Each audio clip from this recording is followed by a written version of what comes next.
A very dear friend of mine just delivered and I'm a tad bit late with this video. So without any further ado, let's just get started.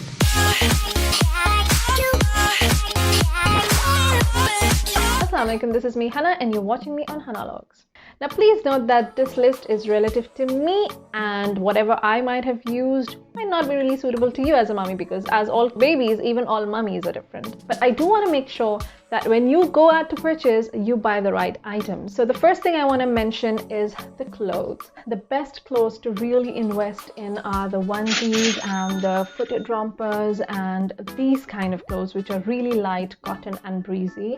You don't want to go for the heavy dresses for the babies because no, babies don't feel comfortable in it. They will cry out to be out of them. One or two nice dresses for maybe some outings or doctor's visits, it's fine, but then even the doctors appreciate when you get the babies in a hassle-free dress. I personally didn't really enjoy the footed rompers because my babies kind of outgrew them really fast. I really tried to even cut the foot and make them wear it to realize the worth of the money spent.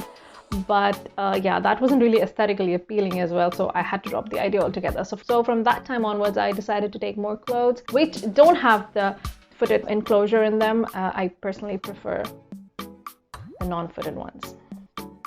Next thing I want to mention are the swaddle blankets. The swaddle blankets are not basically blankets, they are just wrapping cloths, so they're made of cotton. So you can have 3 or 4 of the swaddle blankets for home, 2 other ones for outside visit purposes, so that you have some irritation, because yeah, let's just face it, babies spill, there are poop explosions and the weird things that happen, okay? So yeah, you do have to consider having spare ones at hand. The next thing that I want to say is diaper changing mats and nappy creams.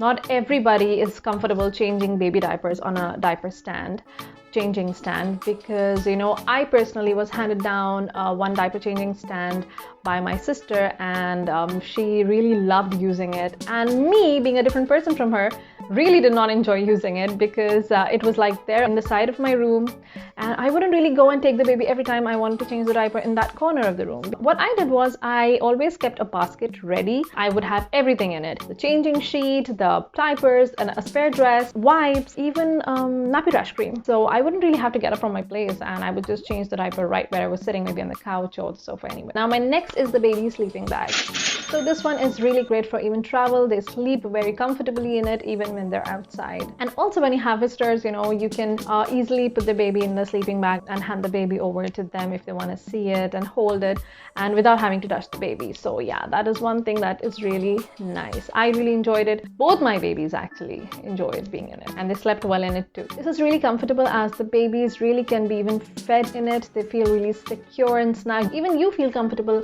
while holding the baby in the sleeping bag. It just gives extra grip to hold the baby. When you're putting them in the bag, then just let their feet be open. They really enjoy playing about. They really enjoy kicking their legs, because really that's all they have to do. That's the only thing that they spend their energy in, other than crying. The next thing I want to talk about is a baby crib. So if you are someone who's planning to co-sleep with a baby crib is not really something you want to indulge in right away. You can get a baby bassinet, something like this, but you do have to make sure that you are not really indulging into very expensive things, because let's just face it, baby things are really expensive. So consider having them handed down by your siblings if you have any elder siblings. I think it's really a smart idea to have things swapped around, like maybe a crib or a baby bottle sterilizer or bath stands.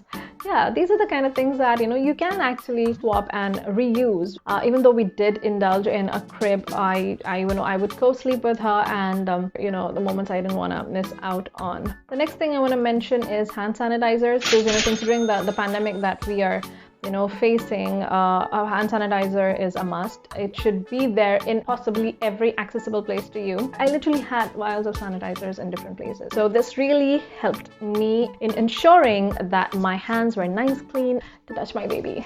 And then when you're getting your baby home, you can always consider asking for your doctor the colic drops. If it's your second baby, you might do this because you know what's to come. Some babies really tend to be very colicky. I also did make a video on the colic remedies that we can do at home in case you don't have the colic drops.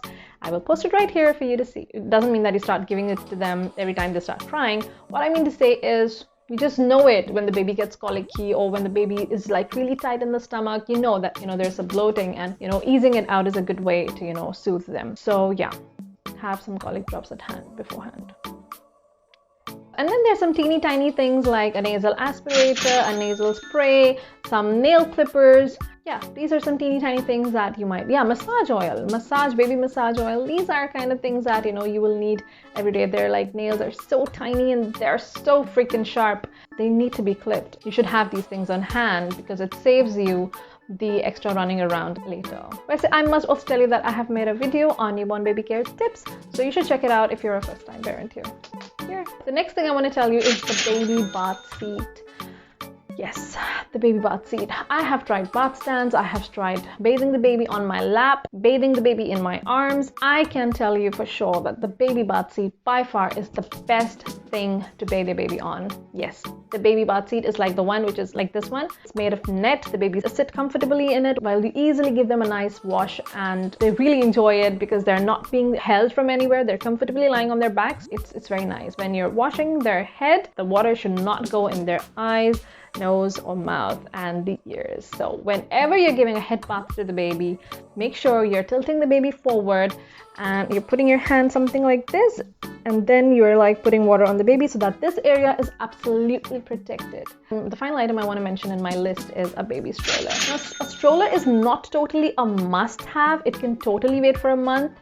But I still wanted to mention a few points about it, so I put it here on the list. Now, some people suggest buying, what are those called? Loungers and stuff. We can just put the baby into the lounger and they feel comfortable in it. But I particularly preferred having my baby either in a movable crib or in the stroller. I did use the stroller in the house as well sometimes, because I really didn't invest in a baby monitor because it's not really quite the norm in India, you know. I mean, we don't really use it much. But anyway, so I would just put her in the stroller and I would like take her to whichever room I was working in so that I don't have anything to worry about. You know, because let's just face it, babies have to be monitored every time. We should never leave them unattended because there can be spills, they might just want to burp, they get uncomfortable, they get groggy, and we have to be around them every time, especially the newborns. So I do want to give you a few tips on when you go to buy a stroller, and these kind of helped me in deciding which kind I wanted to buy. So I want to look for these following things.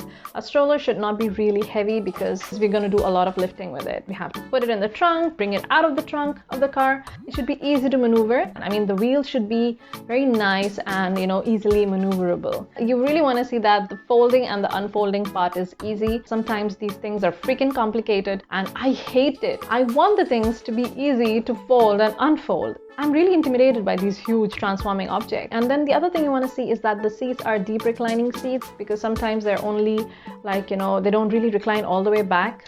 So you want to make sure that it does. Also, you must make sure that there is an option to mount the seat forward as well as backward. Let's just face it, sometimes you just want to see our babies while they're sleeping. I want to catch the moment when my baby gets up. So yeah, it's a good option to have, to face the seat backwards as well as forward. Well, that's it then. Thanks a lot for stopping by. Until we meet again, I hope you stay safe.